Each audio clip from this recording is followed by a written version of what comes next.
Bueno, buenas tardes. Precisamente, sí, voy a hablar de estas cosas. La idea se me ocurrió no hace mucho tiempo, bueno, hace ya unos cuantos años, aunque no lo había hecho nunca, no lo había organizado nunca en plan de una charla, cuando se me ocurrió ir yo soy de Panticosa, del Valle de Tena, y se me ocurrió ir a todos los pueblos del Valle, pues como yo conocía a unos y a otros, a preguntar una cosa que me pareció interesante, y es que pensé yo, vamos a ver qué hacía la gente hace 50, 55 años y qué es lo que hace ahora. Esto era en el 2005. Entonces yo me encontré con que, tengo por aquí el número más o menos, me encontré con que el Valle de Tena tiene unas 400 y pocas casas más. Yo tengo en un libro, tengo precisamente todos los nombres que me parecen muy importantes porque el nombre de la casa es mucho más identificativo que incluso el apellido, porque los apellidos van cambiando muchas veces, pero el nombre de la casa continúa, persiste. Yo creo que ocurre lo mismo aquí, cuando se habla de fulano de casa tal, fulano de casa cual. Entonces yo me fui por allá y constaté que en el año 1950 había en todo el Valle de Tena unas 310 casas que se dedicaban,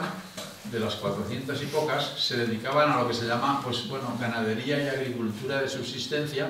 Ganadería, pues según, hay unos pocos con mucho ganado, otros con unas cuantas ovejas y 2 vacas y algunos machos, que se dice allí, a los mulos de trabajo,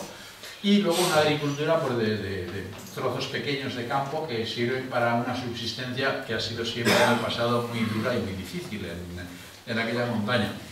Entonces constaté que en el 1950 había como 310 de casi todas las casas del valle que se dedicaban a esto como única actividad para subsistir, y es lo que había sido durante siglos la forma de vida de aquella montaña, es decir, eran las casas de siempre. En cambio, en el año 2005 quedaban unas 30 entonces, y en este momento no llegarán a 15 las casas que podemos decir son las casas de siempre de lo que ha sido el Valle de Tena, es decir, casas que tengan algún tipo de ganado o que se dediquen a algún tipo de agricultura que ya no existe más que la de recoger la hierba, el heno, para la alimentación de los animales en invierno. Es decir, que prácticamente ha habido un cambio radical, un cambio total, y por eso yo pensé llamar a esto la vida en el pasado de la montaña, de arriba, de la alta montaña, y como fin de una época, porque creo que podemos hablar de fin de una época. Entonces lo que yo voy a decir aquí brevemente es hablar de cómo fue la vida durante siglos en esos valles altos de la alta montaña. Una vida siempre difícil, muy limitada, muy incomunicada, muy metida dentro de uno mismo, porque realmente las comunicaciones en aquella época eran muy difíciles. Hay que tener en cuenta que hoy quizá no nos demos cuenta de lo que suponía no tener prácticamente ni carreteras, ni pistas, ni nada, sino que eran todo sendas, caminos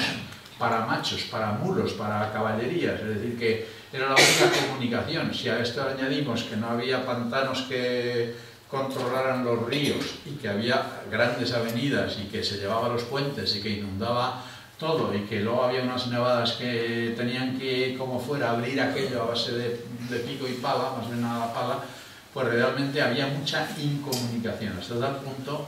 que los valles apenas tenían una comunicación unos con otros, y desde luego comunicación con el resto de España era mínima, era realmente una comunicación muy, muy escasa. Yo, por ejemplo, también hice un pequeño estudio de los apellidos del Valle de Tena y de los valles que rodean al Valle de Tena, y constaté una cosa que me parece también muy importante. En unos 100, 150 años en el pasado, el 80% de los apellidos frecuentes, corrientes en el Valle de Tena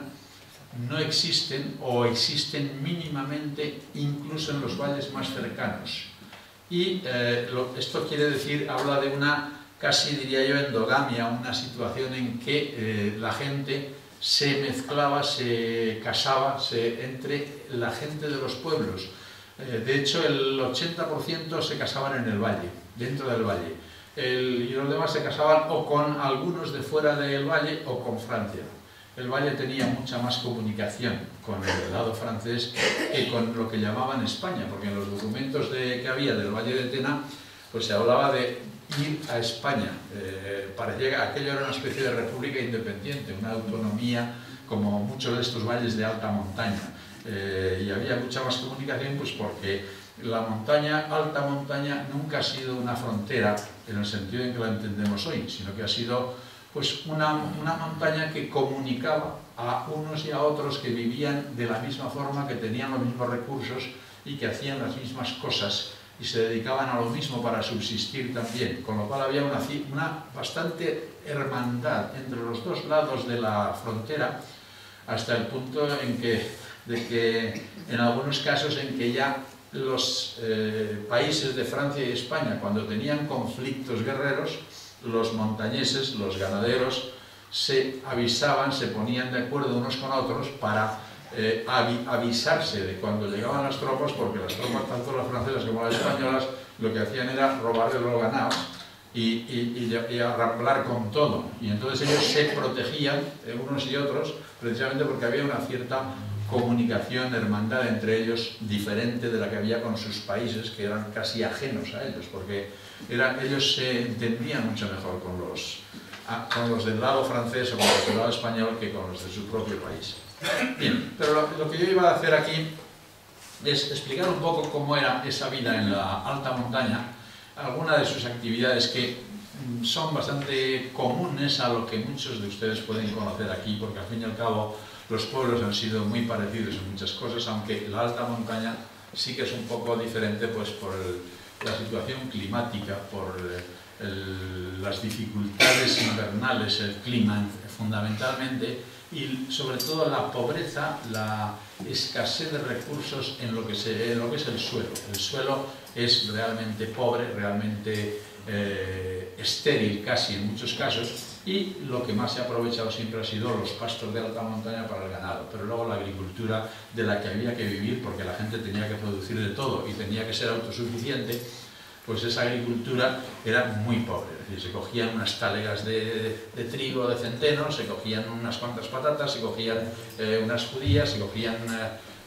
pero no muchas cosas más. Es decir, realmente lo que se obtenía del suelo, de la tierra, de la naturaleza, era muy escaso y realmente pobre. Entonces, me interesó hablar de esto porque con lo que he dicho al principio ha habido un cambio brutal en esos valles, sobre todo en los valles estos centrales de la provincia, que han tenido un paso de lo que era antes a lo que ha sido el turismo moderno, muy relacionado con las estaciones de esquí, que ha dado una especie de progreso, una especie de abundancia muy diferente, y la gente se ha lanzado a esto nuevo porque era una forma de abandonar lo que ya era muy difícil de sostener, y porque han visto ahí una especie de riqueza, abundancia y muy fuerte y muy rápida. Quizá lo que ha pasado en esta montaña, como en estas zonas de montaña, como en muchos otros sitios, es que hemos tenido unos años, no sé cuántos, en ese cambio de prosperidad un tanto engañosa. Digo tanto engañosa porque en este momento, aunque yo puedo decir que se ha acabado ya la forma ancestral de vivir en aquellas montañas, no sé a dónde irá a parar las nuevas formas y la prosperidad que se ha tenido en estos últimos 15-20 años, puesto que, como todos sabemos, no todo es el oro blanco de que tanto se habla y el brillo de las estrellas de los hoteles. Quiero decir que eso ha funcionado, ha dado un dinero que nunca habían soñado tener aquellos montañeses, porque todo se ha convertido en restaurantes, en bares, en hoteles, en agencias de inmobiliarias, en un montón de cosas de estas, pero aquello también tiene una vida probablemente no muy duradera y no muy larga. Es decir, que habrá que ver hasta dónde va a funcionar este nuevo sistema si no se lo lleva un poco todo por delante la crisis que estamos todos teniendo. Bien, pero yo voy a explicar un poquito lo que era la vida aquella. Realmente la vida de los montañeses de aquella zona se organizaba en una especie de como 3 células, que eran diríamos, el valle,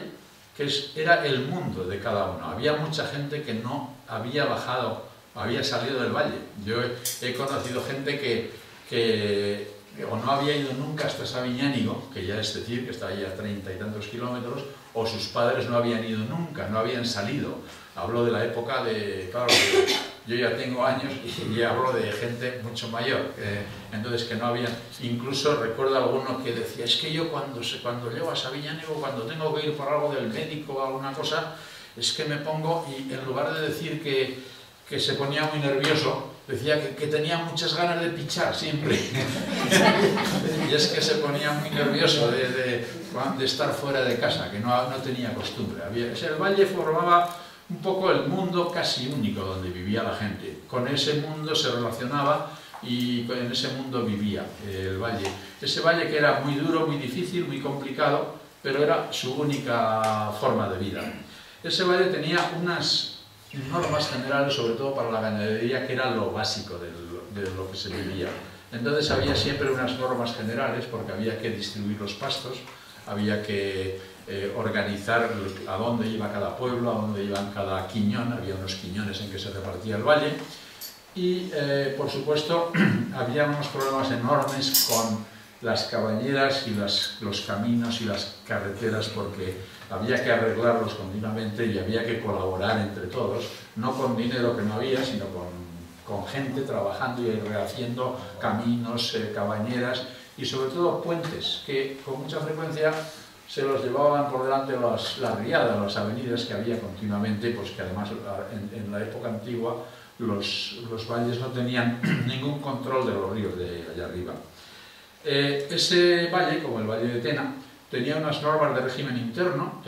muy serias, con unos estatutos, con una organización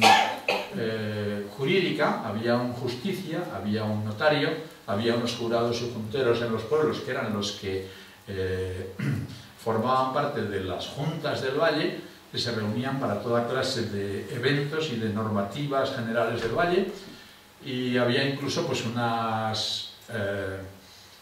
casas del valle para reunirse y una cárcel del valle, es decir, que había casi una autonomía, o ya diría yo casi una independencia, puesto que el justicia daba justicia, realmente él ejercía la función de justicia, se condenaba a la gente, no sé hasta qué punto, cuando eran delitos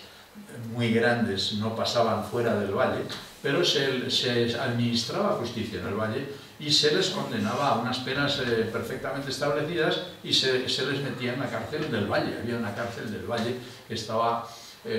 casi todo lo central estuvo siempre en el Puello de Jaca. El Puello de Jaca es un pueblo pequeñito, de los que quedaron prácticamente abandonados cuando el pantano de Búbal, pero que luego han vuelto a obtener sus casas, y con esto pues ha ido creciendo y se ha ido convirtiendo otra vez en un pueblo vivo, ¿no? Bien, los valles estos, como el Valle de Tena, pero ocurre lo mismo con el de Canfrán, ocurre lo mismo con el de Arsoa y Echo, ocurre lo mismo con el de Broto, tenían unas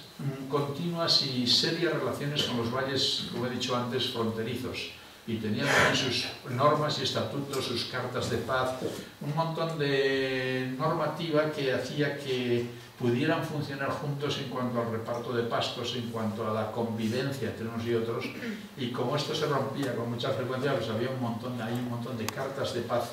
que nos indican cómo había que